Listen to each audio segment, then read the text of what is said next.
front squats from the ground. So you're gonna have to take this from the clean. During the week, I wake up at 3:45, leave the house about 4:30, get to the gym. Clean it. 5-ish, 5:15, gives me time to roll out, stretch. I coach the 6 a.m. class from 6 to 7. From 7 to 8 a.m., I do my own workouts. And from 8 a.m. to 8:30, I pull the heavy sled, shower, and I go into the office and I practice law for the rest of the day. I have a wife and 4 children, in addition to a busy law practice. You know, I just get up in the morning. The thing I sacrifice is sleep, but what I do here in the gym and keep maintaining my own personal fitness allows me to perform at work. I don't get tired, I don't get stressed out, I just kind of put my head down. Being 43 and having children that run from the age of 18 months to 12 years, they want to play. And probably the biggest compliment I get is from those guys. My oldest son is 7, he's very much into cartoons, and one morning we were getting dressed to come in here, and he goes, "Dad, you have cartoon muscles." That's very cool for your sons to think you have cartoon muscles. My daughter's a gymnast, and our favorite personal competition is who can walk on their hands the longest. And the cool thing is that she's 12, and it's an honest toss-up who's gonna win at any given day. My kids just soak this up like sponges. Like, the neighbor tried to take them to McDonald's, and they got a lecture from my kids that that's not real food. I don't have to monitor what they eat.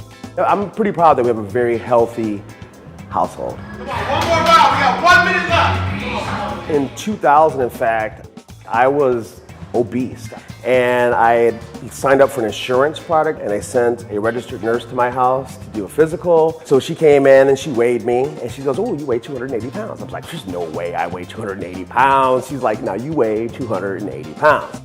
So when she left, I threw everything edible in my house away.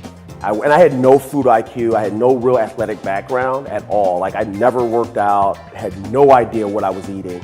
And I got online and I started looking for diets. And then from there, I started by running to the local Burger King to get my meat for the day.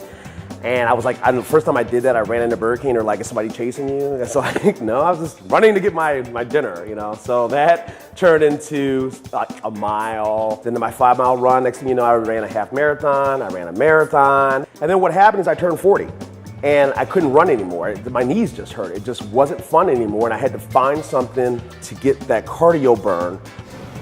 It's designed to slow you down. That's why the weight is heavy.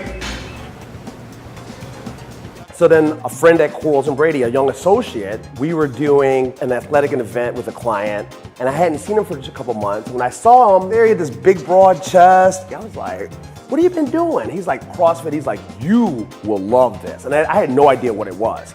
So I went in the first day, and I've never turned back. And since that day, I've never missed more than 2 scheduled days of CrossFit.